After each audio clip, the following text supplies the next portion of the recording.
My name is Mark Liam Smith. I'm a professional artist who teaches people who don't think they can draw how to draw. In today's video, I'm going to walk you step by step on how to draw an ear. You don't need my drawing book for this video, but if you have it, go to the face section and turn to page 72. We're going to be following the steps I use in the book. Before we start, you should also know their ears are kind of like fingerprints. Everyone's are different. So I do have a few other ears in the book too. For the demonstration, you'll need a regular pencil. It's an HB or number 2 pencil. And if you have a second pencil, I'd recommend a softer one, like a 4B or a 6B. You're also going to use an eraser. That's not just for mistakes you might make, it's also for creating highlights. And lastly, you'll need something to smudge with or blend with. In this case, I'm using a blending stick. But if you don't have one of those, perhaps you have a cotton swab. You can blend with that too.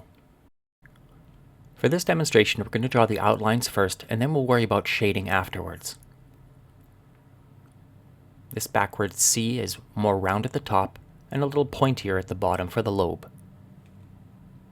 About halfway down, you're going to start drawing another curved line. Follow it all the way around until just past the halfway point. Okay, this next shape is a little trickier.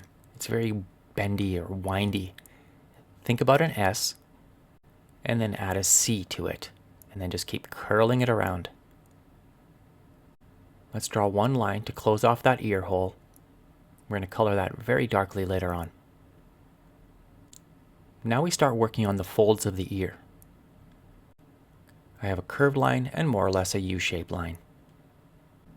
These folds are very different for everyone, so if you're drawing from a reference photo, really pay attention to what your reference photo has. I'm going to put one more curved line here. That's pretty much for the outline. But the tricky part with an ear is not in the outlining of it, it's in the shading. And for that, we need to change the way we hold our pencil. So instead of using the tip of your pencil, you're going to use the side. If you've been drawing so far with your hand like this, try flipping your pencil around and holding it more like a magic wand.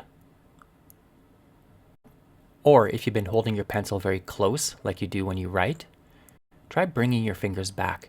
That's another way to get that angle down, so you can use the side of your pencil. I'm going to color in this area now, and the idea here is the farther away something is, the darker it will be. So we're going to color in all the areas that are very far. Like this fold here. I'm pressing down about medium hard. And as I come out, I press more lightly. That's because the form is approaching us. The closer it is, the lighter it is. The farther away, the darker. For the ear hole, I'm going to press quite darkly. But know that you're going to come back to this area with your softer pencil later. And same thing under the ear hole. I have about medium pressure here. This is a great exercise for practicing how lightly you can draw. And there's that one last area. And shade down along that line. Now give the lobe some form by very lightly shading around the outside. And follow that up all the way around the top of the ear. That's the helix.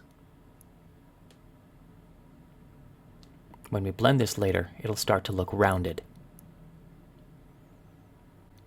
And as lightly as possible,